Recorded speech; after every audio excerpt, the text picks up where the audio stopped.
It's always nice to start after a customer bus. Thank you very much for that one. By the way, also I love motorcycles, so we have to talk later about that. Yeah, my name is Alexander Nikolic. I want to welcome you here today as well on this event. Also, thank you to the organizers and thank you for the opportunity to give you some insights into marketing automation. But before I start with that, I want to say a thank you to the speakers beforehand. Jochen, thank you very much for giving us some insights into how to use technology and the human touch at the same time, as well as to the panel for all the insights that we received.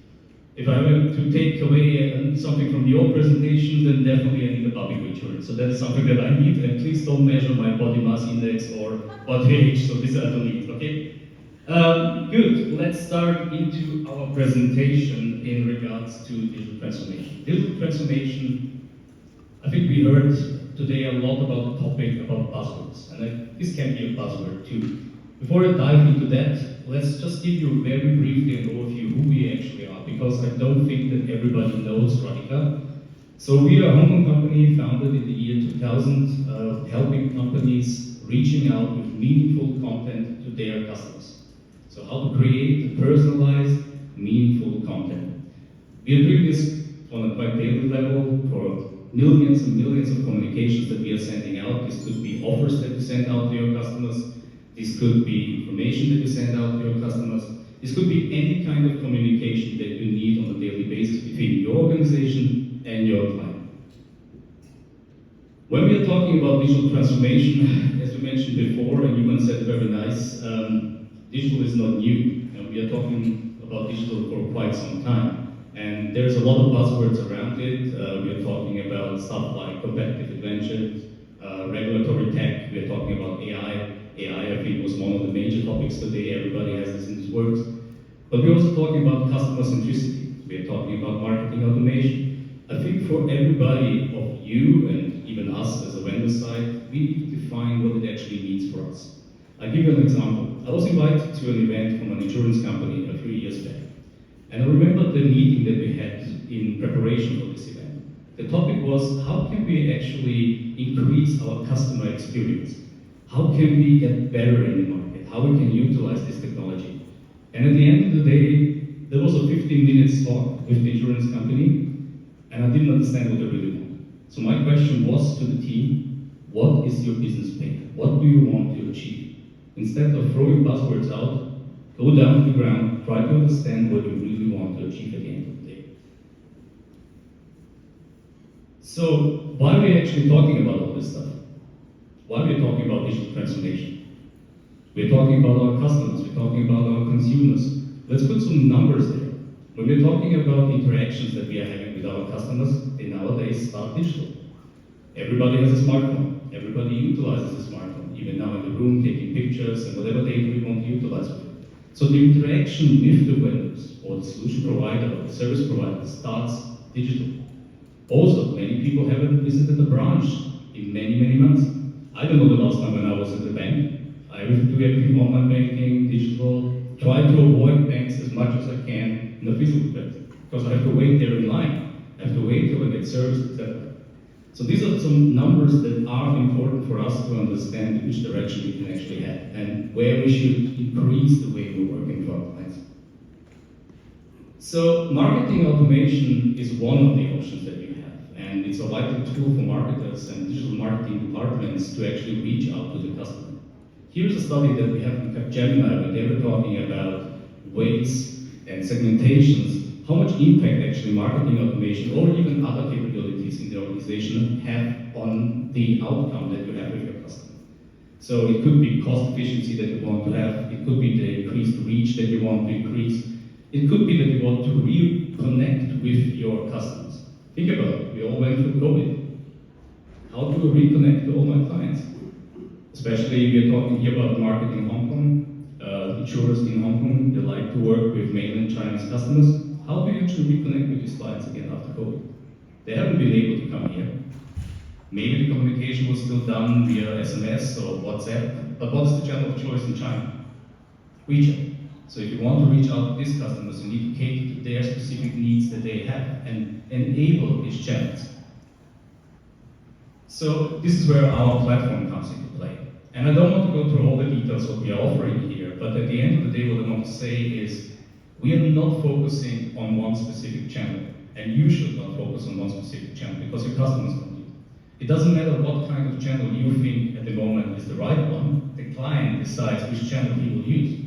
This could be WeChat, this could be any form of social media, this could be any channel that you maybe have or don't have at the current stage. So at the end of the day, it's always the customer deciding in which direction it will go.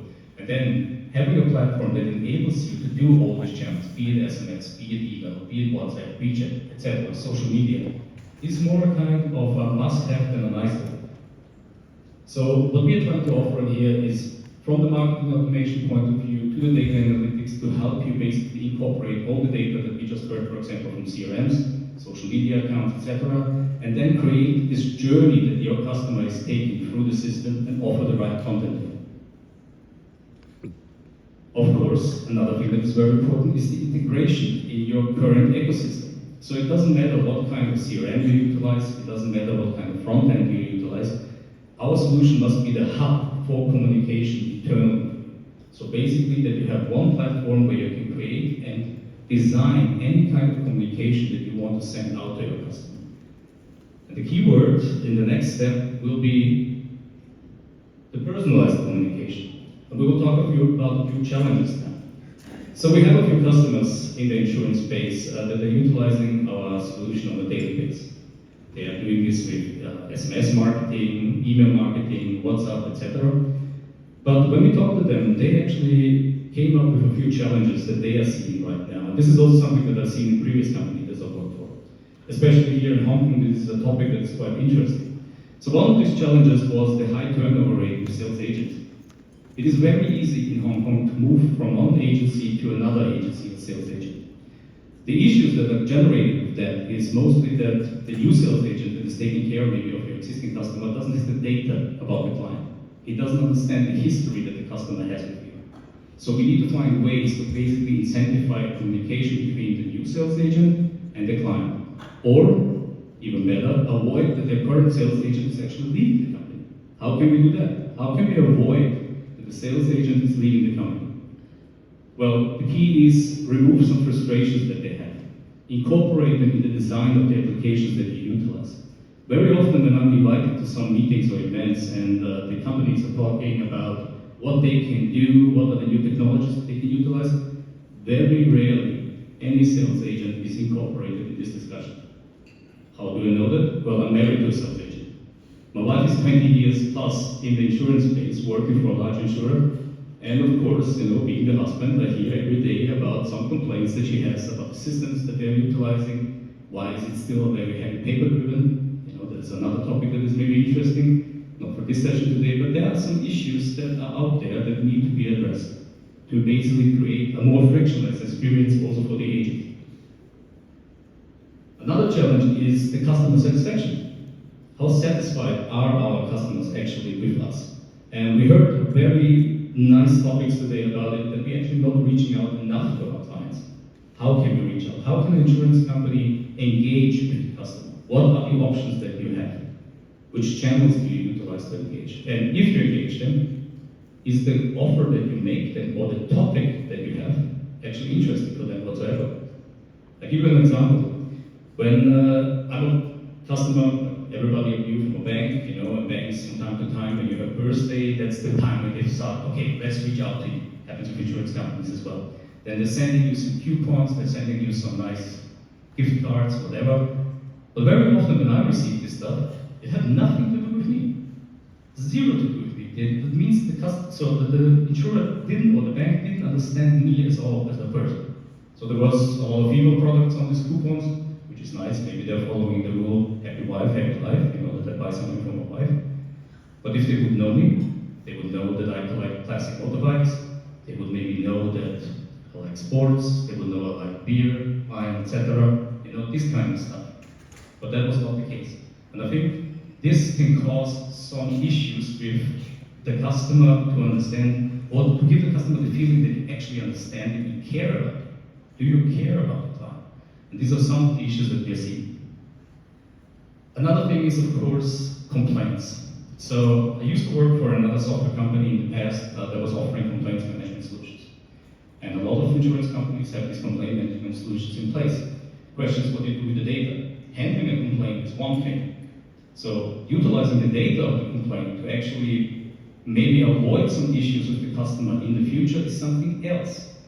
When you see that the client is complaining about several issues, maybe in the past there were some issues with the communication with the agent, maybe the claim was not responded in time. We talked about the right response times and stuff like that. So here we need to have a mechanism in place that actually can help us reach out proactively to this customer and avoid getting a bad reputation, a bad feeling towards you. So systems like marketing automation, where we could maybe send out some proactive messages, maybe send out some coupons, apologize for some stuff, or even encourage some new business, are necessary nowadays. So, we mentioned before personalization. You want that the content that you actually receive makes sense for you. If I'm 45 years old, so what could be a good offer for me? Could it be maybe, for example, critical illness? You don't know. Could it be, for example, life insurance because I like motorcycles, stuff like that. Personalized content will get more and more important nowadays. So I want to start with a scenario that you later can also see in our book. So the scenario is something that is, as I mentioned before, quite common in Hong Kong. A sales agent is leaving the company and going to another company. And my customer, Patrick in our case here, doesn't know that. So he needs to be informed that it's basically getting a new sales agent. So we're going to use automation software to basically create a message for Patrick that he is having a new sales agent taking care of him. How is this normally happening? Well, Patrick normally gets informed when Wilson, his ex-sales agent, is going to another insurance company and starting making offers. That is normally how it happens. Then he knows that he has a new sales agent. So we want to avoid that and we want to be proactive as a company. So what we're going to do is basically helping Patrick to get informed that Mary is his new sales agent, and helping Mary, who's new in the organization, understand that she has a customer and that she can get help taking care of him. That's one of the good points here. So we're gonna create basically what we call the engagement booster. This is one of our applications that we offer. We're gonna create an incentive for both sides to talk to each other. So here you see a selection of different merchants that you can choose in our system. Basically, this merchant could be predefined by data that you're taking out of the CRM system, knowing Patrick and what he likes.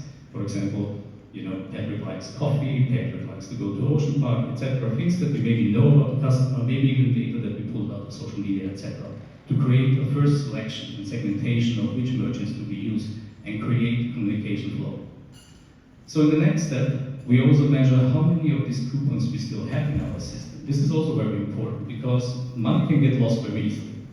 Yes, you can have all these coupons, you can have an understanding, and you want to send it out to your customer, but how many coupons do you still have? How long are they valid, etc., etc. So a coupon management system is also something that we incorporated here. So this is how the communication flow would start. So it doesn't matter which channel. This you see here, it could be WhatsApp, it could be SMS, it could be DM, it could be WeChat as a channel that we utilize. We are reaching out to Patrick, informing him at the end of the day that he has a new agent. And the incentive for him to reach out to the new agent could be a specific coupon that makes sense for him. In this case, it's a $50 coupon to Starbucks. So once Patrick decides that he actually is interested in that, will accept this coupon, we are going on the next step. You see that the system is automatically tracking how many coupons I have left. So you have a real management time, so real-time management of your coupons that you have in place. The next thing is that actually Mary gets an information that this was sent to Patrick. So the system matches the right sales agent with the right customer. And I think this is also something that could be very important. We talked about it before, finding the right salespeople for the right client, having the right understanding. I forgot exactly who mentioned it before, but I think it was before in the pen, to understand the real outcome. And we're making it very easy for Patrick and Mary to get in touch with each other by automating the process to actually book an appointment and to encourage them to book an appointment. Of course, automated processes are not perfect, so when we do something automated, then we need to make sure that our sales agent is also reaching out to our customer. Therefore, you can set as a client reminders. How many times do you remind Mary that she needs to talk to Patrick and that he is interested in the meeting? Things like this are important because you need to understand how active and how proactive your sales agents really are in the field? Are they really reaching out to your clients? Because if Patrick is saying, yes, I'm interested in a meeting, but he's not getting any feedback from Mary, he will not be very happy. So that is also one of the points. So it's very important for us to be able to track that and then send these regular reminders to be able to make sure both parties meet each other. We talked about personalization. Personalization can be utilized with the marketing automation system to find the right offer. I mentioned this very shortly before. 45 years old, critical illness could be interesting. We could take hobbies like motorcycling, swimming, sports, etc. So we are helping actually Mary finding the right products for our customer to understand him better. Because at the end of the day, we said she's new. She didn't work for us before. She is now trying to get into the role of a sales agent. She needs some help in this regard. So finding the right product for the right client. Very honestly, when you utilize this in AI-driven terms, we're talking about next best action, next best offer. So these are the two topics that we're talking about in this split. What are the benefits? Well, the benefits depend on your KPIs. What are the benefits for you? So it could be really that you want to rebuild relationship with existing customers. Here I mentioned the example with WeChat and the mainland Chinese customers that you maybe have and that you want to reach out to them, creating incentives for meetings. What I heard from the market, and I think many people confirmed it here today, that these reconnections are starting again, more and more mainland customers are coming again to Hong Kong, and these interactions are starting. And this is the way how we could actually incentivize that. Upsell and cross-sell opportunities is of course very important for us, because at the end of the day, if I have, for example, already health insurance, why not offer a life insurance when it's needed, etc. So really getting here a little bit more traction and offerings that we can do to our customers. Customer engagement and of course tracking of your agents to understand them better, how they work, and maybe even see if they need any help in that regard. So we as Radica, we're doing this already for quite some time. Marketing automation is out there in the market for quite a while. I think it's more important to understand for you as a customer how to actually reach out to your customers, which options are out there in the market, what are the tools that you can utilize. We are here to help with this regard. So we're not just providing the platform, we're providing also the consulting services, we're also providing a lot of different features where you can basically fine-tune the way you're working nowadays. Yeah, so all of you have some business plans that you have for marketing, you have some techniques that you're utilizing. Fine-tuning is always possible, and we are also definitely here to help. So, before I end, I have a little incentive here now. So we talked about coupons, we talked about incentives. So let's see how the incentive could work with you. So if you scan this QR code, you have the option to get a coupon for a coffee or a glass of wine. And you are also participating in a lucky draw. And the lucky draw is for a trip, for tickets to Japan. So let's see how much that could work with you and see if that incentive is interesting. Other than that, I say thank you from my side, and if you have any questions, my team and I, we are ready for you at the booth, and we'll help you to solve more marketing automation issues. Thank you.